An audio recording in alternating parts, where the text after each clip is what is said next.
নমস্কার, সিম্পল রেসিপিজে সবাই স্বাগত। আজ বানাবো ওল ভর্তা বা ওল মাখা। ওল ভর্তা বানানোর জন্য নিয়েছি 400 গ্রাম ওল। খোসা ছাড়িয়ে পরিষ্কার করে ধুয়ে নিয়েছি, বড় বড় টুকরো করে কেটে নিয়েছি। ওলটাকে একটা প্রেসার কুকারে দিয়ে দিলাম, অল্প জল দিয়ে দিলাম, হাফ পাতিলেবুর রস দিয়ে দিলাম, ঢাকা দিয়ে 2-3টে সিটি দিয়ে নেব।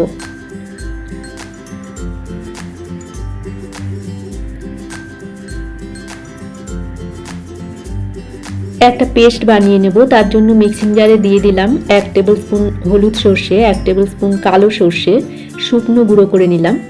হয়ে গেলে দিয়ে দিলাম 2টো কাঁচা লঙ্কা, সামান্য লবণ, অল্প জল দিয়ে একটা মিহি পেস্ট বানিয়ে নেব।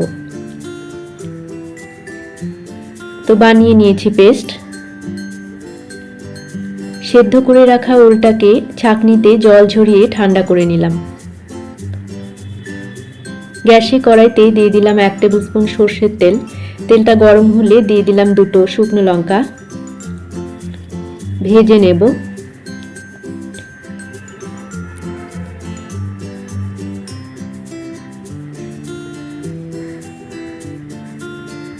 শুকনো লঙ্কাটাকে লালচে করে ভেজে তুলে রাখলাম। 2টো পেঁয়াজ কুচি দিয়ে দিলাম, ভেজে নেব।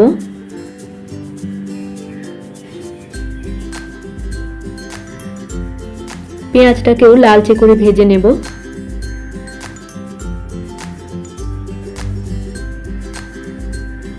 পেঁয়াজটাকে ভেজে নিয়েছি, এবারে ফ্লেমটাকে অফ করে দিলাম।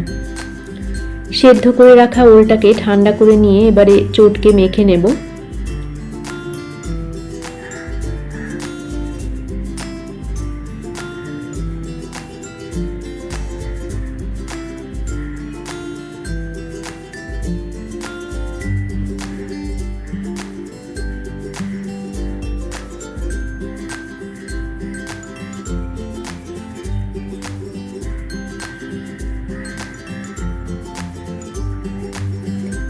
ওলটাকে চটকে মেখে নিলাম ভালো করে।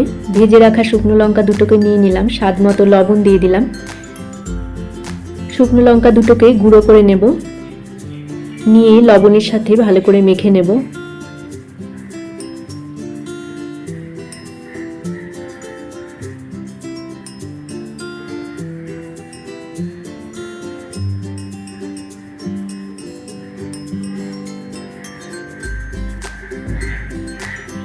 ভেজে রাখা পেঁয়াজটাকে দিয়ে দিলাম তেল সমেত।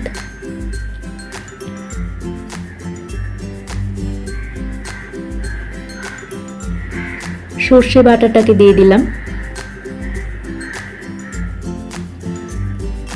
হাফ পাতিলেবুর রস দিয়ে দিলাম,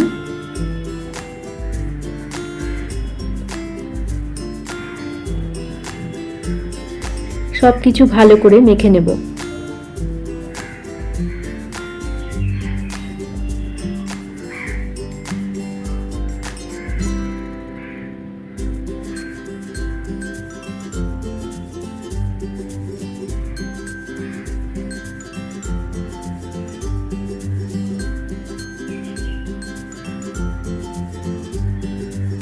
তো আমি ভালো করে মেখে নিলাম। তৈরি হয়ে গেল আমাদের ওল ভর্তা বা ওল মাখা। সার্ভ করব গরম ভাতের সাথে, একটা কাঁচা লঙ্কা আর কাঁচা সর্ষের তেল ছড়িয়ে। রেসিপি ভালো লাগলে আপনারা এইভাবে বাড়িতে বানিয়ে দেখতে পারেন। আশা করি আপনাদেরও ভালো লাগবে। সবাইকে ভালো থাকার শুভেচ্ছা জানিয়ে আজকের মতো এই পর্যন্তই। দেখা হচ্ছে পরবর্তী পর্বে। ধন্যবাদ।